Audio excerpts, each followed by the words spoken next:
এখনই দিতে হবে, এই মুহূর্তেই দাও। তখন আল্লাহ রসুল বলছেন তামুদ্দায়া দায়িকা, এবার হাত উপরে করে দেন যত দূর যায়, এখনই দিতে হবে। তখন মিলে না ফাঁকা, এ কথা রাসূল সাল্লাল্লাহু আলাইহি ওয়াসাল্লাম বলেননি। তো কিভাবে শুরু, যেটা পরে বলছিলাম সেটা এখনই বলে রাখছি আপনার তাড়াহুড়ার জন্য। বুরায়দা রাদিয়াল্লাহু তাআলা আনহু বলেন, সামিয়া রাসূলুল্লাহ সাল্লাল্লাহু আলাইহি রাজুলান, একটা লোককে আল্লাহর নবী দোয়া করতে শুনলেন। লোকটা বলল, আল্লাহুম্মা ইন্নী আসআলুকা বিআন্নাকা আনতাল্লাহ লা ইলাহা ইল্লা আনতাল আহাদুস সামাদুল্লাযী লাম ইয়ালিদ ওয়া লাম ইউলাদ ওয়া লাম ইয়াকুল লাহু কুফুয়ান আহাদ। এই দোয়াটা পড়লো। তখন আল্লাহর নবী বলছেন, দা বিইসমিহিল আযম, লোকটা ইসমে আজম দিয়ে দোয়া করেছে, লোকটা ইসমে আজম দিয়ে দোয়া করেছে। এই যা সয়লাবেহি আতা, এই দিয়ে দোয়া করলে দিয়ে দেওয়া হয়, এই দিয়ে দোয়া করলে দিয়ে দেওয়া হয়, এই দিয়ে দোয়া করলে দিয়ে দেওয়া হয়। ওয়াইজা, এই দিয়ে প্রার্থনা করলে আজাবা, কবুল করে নেন, এই দিয়ে প্রার্থনা করলে কবুল করে নেন, এই দিয়ে প্রার্থনা করলে কবুল করা হয়। এর নাম ইসমে আজম, এর নাম ইসমে আজম। উমর রাদিয়াল্লাহু তাআলা আনহু বলেন, রাসূল সাল্লাল্লাহু আলাইহি সাল্লাম বলেছেন, আদ-দুআ বাইনাস সামাই ওয়াল আরদি মাওকুফুন, আসমান জমিনের মাঝে দোয়া ঝুলন্ত আছে, লা ইয়াসাদ, উপরে যাবে না, হাত্তা তুসাল্লি আলা নাবিয়িকা, যতক্ষণ পর্যন্ত তুমি তোমার নবীর উপরে দুরূদ না পড়ো, দোয়ার উপরে যাবে না, যেতে পারবে না। কেন? দুরূদ পড়া নাই সেজন্য। তাহলে আগে পড়তে হবে ইসমে আজম, তারপরে দোয়া, দুরূদ, তারপরে দোয়া। তা আপনি উঠে বললেন আলহামদুলিল্লাহ রাব্বিল আলামিন, রব্বানা আতিনা ফিদ দুনিয়া হাসানাতাও ওয়া ফিল আখিরাতি হাসানাতাও ওয়া কিনা আযাবান্নার, চিল্লা চিল্লি হই চই। যারা সুন্নাত পড়ছিল তাদের কোথায় সুন্নাত হারিয়ে গেল, কে কি করছে?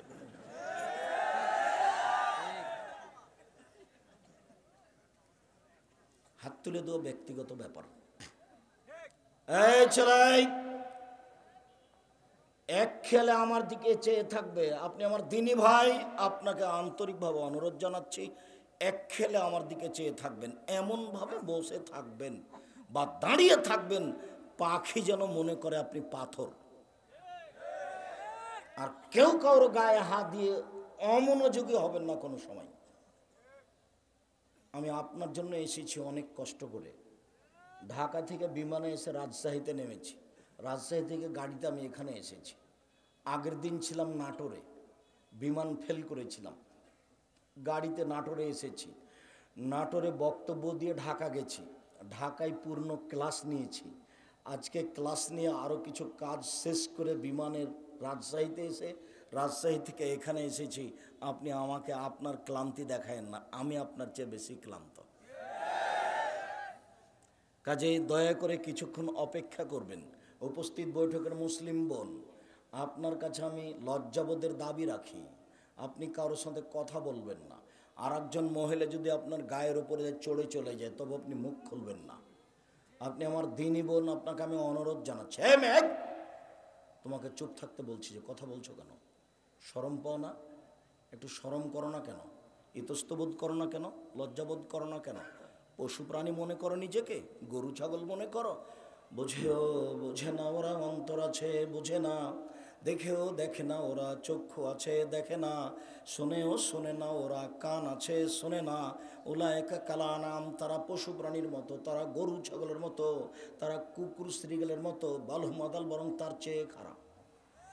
মানুষকে আল্লাহ গরু ছাগল বলছেন, পশু প্রাণীর মতো বলছেন। নিজেকে মানুষ মনে করবেন, পশু প্রাণী মনে করবেন না। বক্তব্য শুনতে এসেছেন, কষ্ট হোক সৃষ্ট হোক, দেখতে পান আর না পান, কিছুক্ষণ অপেক্ষা করেন, এক পায়ে দাঁড়িয়ে থাকেন জায়গা না থাকলে। এখন তো এদের কাছে যদি জায়গার দাবি চান তো এরা দিতে পারবে না, অতএব সে দাবি চলবে না, যেটা হবে না। এসেছি কষ্ট করে, কিছুক্ষণ অপেক্ষা করি। আমার পক্ষ থেকে আপনাদেরকে আন্তরিকভাবে অনুরোধ রইল। কিছুই চাইতে হবে আল্লাহর কাছে। তাহলে এই চাওয়ার পদ্ধতি শেষেও বলবো, এখনো বলে রাখলাম, হাত তুলে চাওয়ার পদ্ধতি স্বাভাবিক চাওয়া এইভাবে, এখনই দিতে হবে সেটা এইভাবে। আগে হবে ইসমে আজম, তারপরে দরুদ, তারপরে নিজের কথা যেটা বলতে চাচ্ছেন, চুপে চুপে কান্নাকাটি করে, দুই চোখের পানি ঝরবে। এবার চলেন, আবু হুরায়রা রাদিয়াল্লাহু তাআলা আনহু বলেন, গরম পানির ব্যবস্থা। আবু হুরায়রা রাদিয়াল্লাহু তাআলা আনহু বলেন, রাসূল সাল্লাল্লাহু আলাইহি ওয়াসাল্লাম বলেছেন, মান লাম ইয়াসআলিল্লাহ একযাব আলাইহি, কেউ যদি আল্লাহর কাছে না চায় তো আল্লাহ তার উপরে অসন্তুষ্ট হন। চাইতে হবে, না চাইলে আল্লাহ অসন্তুষ্ট হন। রাসূল সাল্লাল্লাহু আলাইহি ওয়াসাল্লাম বলেন, লাইসা শাইউন আকরামা ইনদাল্লাহি মিনাদ দুআ, দুআ প্রার্থনা চাওয়া কাজটা আল্লাহর কাছে যত প্রিয়, পৃথিবীর কোনো কাজ আল্লাহর কাছে তত প্রিয় নয়। 5 ওয়াক্ত সালাত আল্লাহর কাছে তত প্রিয় নয়, চাওয়া কাজটা যত প্রিয়। যদিও 5 ওয়াক্ত সালাত আদায় না করলে মানুষ মুসলমান থাকে না। 5-10 লক্ষ টাকা খরচ করে হজ করা কাজটি আল্লাহর কাছে অত প্রিয় নয়, চাওয়া কাজটি আল্লাহর কাছে যত প্রিয়। রমজান মাসে সিয়াম পালন করা দামি ইবাদত, এরপরেও কাজটি অত প্রিয় নয়, চাওয়া কাজটি তার কাছে যত প্রিয়। লাইসা শাইউন আকরামা ইনদাল্লাহি মিনাদ দুআ, আল্লাহর কাছে চাওয়া কাজটি যত প্রিয়, এরকম কোন ইবাদতই নাই তার কাছে তত প্রিয়। রাসূল সাল্লাল্লাহু আলাইহি ওয়াসাল্লাম বলেন, লাইসা শাইউন আহাব্বা ইলাল্লাহি মিন কাতরাতাইনি ওয়া ফারাইনি, দুইটি বিন্দু ফোঁটা আল্লাহর কাছে যত প্রিয়, এক ফোঁটা চোখের পানি আল্লাহর কাছে যত প্রিয়, এক ফোঁটা চোখের পানি আল্লাহর কাছে যত প্রিয়, পৃথিবীর কোনো কিছু আল্লাহর কাছে তত প্রিয় নয়। হজ তত প্রিয় নয়, দান খেরাত তত প্রিয় নয়। যদিও ইবাদতের জগতে ভিন্ন ধরনের শক্তিশালী ব্যতিক্রম ইবাদত হলো দান, এরপরেও এক ফোঁটা চোখের পানি আল্লাহর কাছে যত প্রিয়, পৃথিবীর কোনো ইবাদত আল্লাহর কাছে তত প্রিয় নয়। তো সবাই মিলে যে এভাবে হাত তুলে হইচই শুরু করেছেন, কার চোখের পানি আসবে? চোখের পানির তো একটা পরিবেশ লাগবে। কি যে করলো, যেমন বললো আমিন তেমন সবাই লাভ দিয়ে উঠে গিয়ে সুন্নাত পড়তে লাগলো। কোথায় তাসবিহ তাহালিল, কোথায় জিকির আজকার। রাসূল সাল্লাল্লাহু আলাইহি সাল্লামকে জিজ্ঞাসা করা হলো, আইয়ুদ দুআ ইয়াসমা ইনদাল্লাহ, সবচেয়ে বেশি কোনটা দোয়া কবুল হয়? তখন আল্লাহ রাসূল বললেন যে রাতে আর ফরজ সালাতের পরে। তখন ধরে নিয়েছে ফরজ সালাতের পরে, তাহলে সবাই মিলে হাত তুলে দোয়া করো, এই যে কবুল হাত ধরে এক সাহেব বললেন। আল্লাহ নবীও বলছেন যে রাতে দোয়া করলে দোয়া কবুল হয়, ফরজ সালাতের পরে দোয়া করলে কবুল হয়। তো তুমি তো বেদাতি পদ্ধতিতে করছো, তোমার এই দিয়ে আর কোনো ইবাদতই কবুল হবে না, সবই বাদ। দোয়া কবুল হয় এ কথাই ঠিক, রাসূল যা বলতেন সেটা হয়, রাসূল যেভাবে করতেন সেটা হয়। রাসূল যেভাবে বলেছেন সেভাবে করলে হয়, যেভাবে করেছেন করতে বলেছেন সেভাবে করলে হয়। আমি নিজের মতো করলে হবে? আপনি যেটা করছেন সেটা এই উজ্জ্বল শরীয়তে স্পষ্ট বেদাত। 24টি স্থান আছে হাত তুলে দোয়া করার, 24টি খালি জায়গা। 32টা হাদিস আছে সহিহ হাত তুলে দোয়া করার। আইনে রাসূল সাল্লাল্লাহু আলাইহি ওয়াসাল্লাম দোয়া অধ্যায় বইটা দেখেন, নিজের ঘরের লেখা বই, নিজের ভাইয়ের লেখা, নিজের জামাইয়ের লেখা, নিজের ভগ্নিপতির লেখা, নিজের দুলা ভাইয়ের লেখা, পড়েন, শান্তি পাবেন। মনে একটা গৌরব থাকা দরকার, মনে একটা আত্মতৃপ্তি ভালোবাসা থাকা দরকার। গিলাস নাই?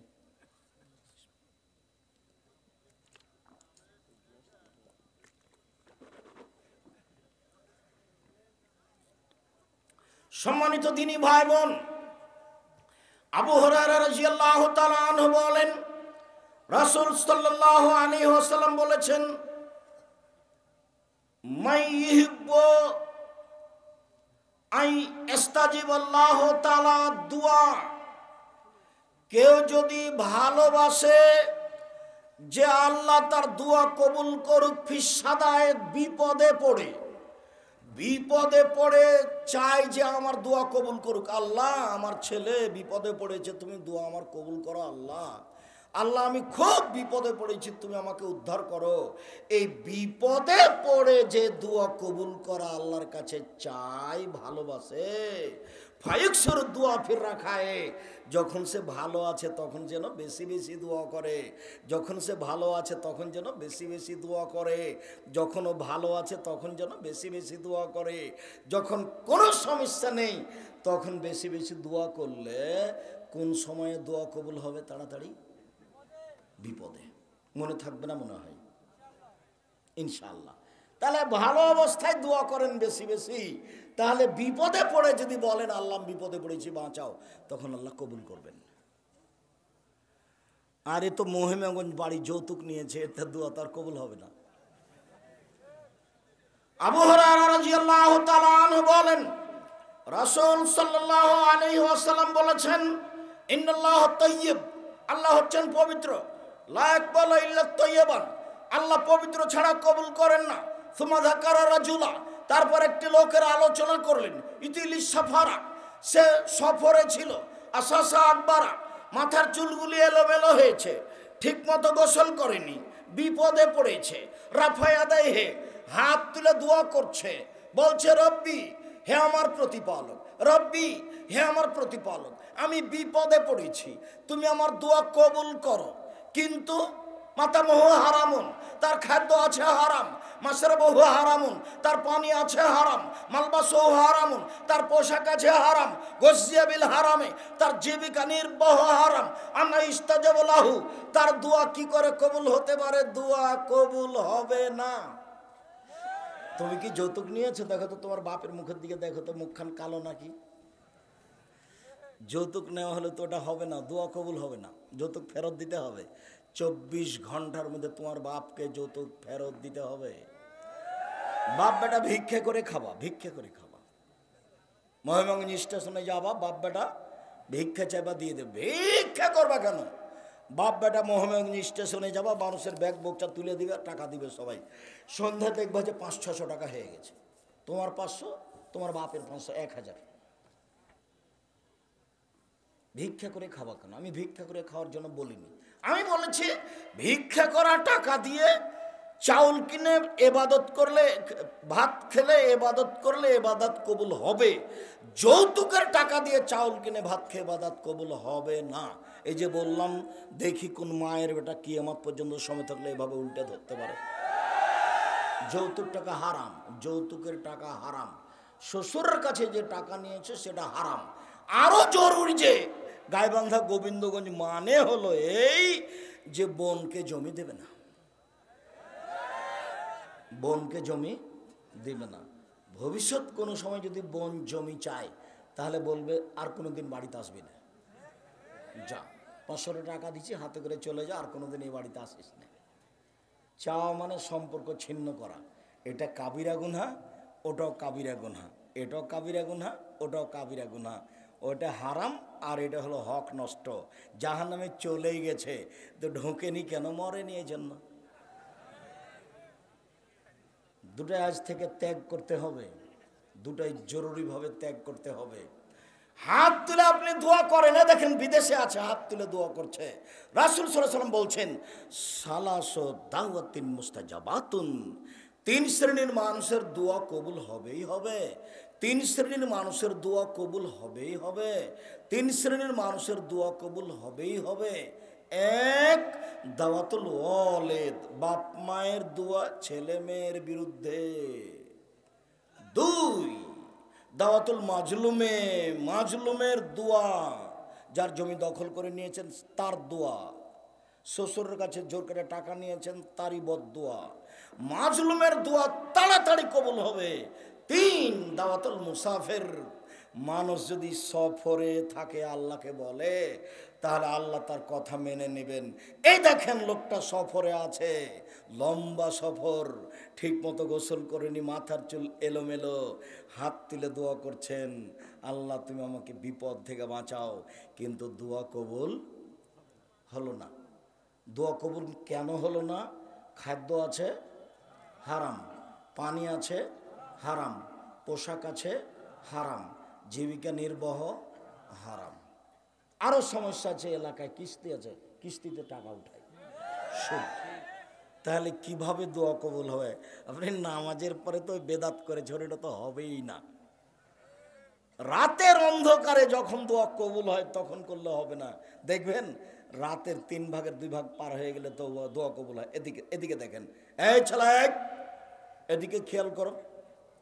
আবু হুরায়রা রাদিয়াল্লাহু তাআলা আনহু বলেন, রাসূল সাল্লাল্লাহু আলাইহি ওয়াসাল্লাম বলেছেন, ইয়ানজুলু রাব্বুনা তাআলা ইলা সামাইদ দুনিয়া হিনা ইয়াবকা সাল্লাল্লাহু ইলাল আখির। রাতের যখন 3 ভাগের 2 ভাগ পার হয়ে যায়, রাতের যখন 3 ভাগের 2 ভাগ পার হয়ে যায়, তখন আল্লাহ সপ্তম আকাশ থেকে প্রথম আকাশে নেমে আসেন। এই ছেলে, তোমরা যারা সহযোগিতা করছো মুখে কথা বলো কেন? মুখে কথা বললে এত বড় পরিবেশ তো কন্ট্রোল করতে পারবেন না। সবকে হাতের ইশারা করে অনুরোধ করে ঠেকাতে হবে। আর তোমরা একটু দেখো তো, এই মধ্যেখান দিয়ে লোক হাঁটতে পারছে কি করে? এই ছেলে তোমরা দায়িত্ব পালন করছো, তার একজন ওইখানে দাঁড়াও তো, আর একজন এইখানে দাঁড়াও, এর মধ্যে যেন আর কেউ চলাচল করতে না পারে, এ রাস্তা বন্ধ করো। মহান আল্লাহ রাতে 3 ভাগের 2 ভাগ পার হলে সপ্তম আকাশ থেকে প্রথম আকাশে নেমে আসেন। নেমে এসে বলেন, মায়াদুনি ফাস্তাজিব লাহু, কে আমাকে ডাকে আমি তার ডাকে সাড়া দিব। মায়াসালুনি ফাউতিয়াহু, কে আমার কাছে কিছু চাই, যে যা চাই তাকে তাই দিয়ে দিব। মায়াস্তাগফিরুনি ফাগফিরালাহু, কে আমার কাছে ক্ষমা ভিক্ষা চাই তাকে ক্ষমা করে দিব। এই ছেলে ওই যে দুয়ার পাল্লায় পড়ে যে আমাদের বক্তব্য বন্ধ করছে, ওকে জিজ্ঞাসা করি তো কালকে সকালে যে আপনি ভোর রাত্রে উঠে আল্লাহর কাছে কি দোয়া করেন? আপনি কি তাহাজ্জুদ পড়েন?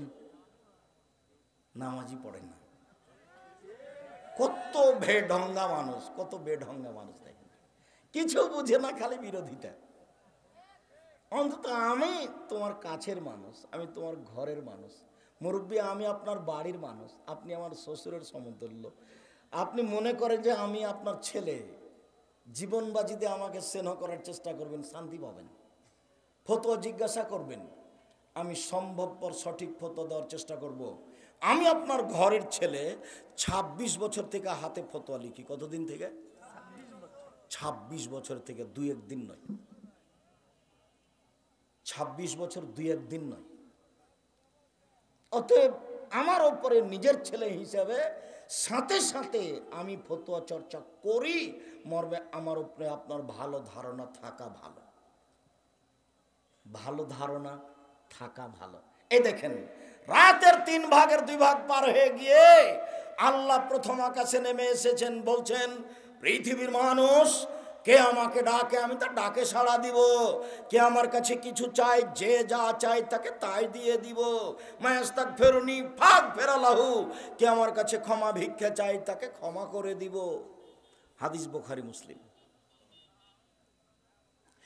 জাবের রাদিয়াল্লাহু তাআলা আনহু বলেন, রাসূল সাল্লাল্লাহু আলাইহি সাল্লাম বলেছেন, মা মিন মুসলিমিন ইয়াবিতু তাহিরান, যে কোনো মুসলিম পুরুষ নারী অজু করে ঘুমায়।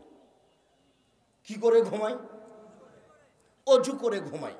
সুমা তাররা মিনাল লাইলে, তারপর শেষ রাতে উঠে, 3 ভাগের 2 ভাগ পার হয়ে গেছে, দিয়ে উঠে, ফায়াসালুল্লাহ মিন খায়রিন আমরি দুনিয়া ওয়াল আখিরা, তারপর আল্লাহর কাছে চাই ইহকালের কিছু, পরকালের কিছু।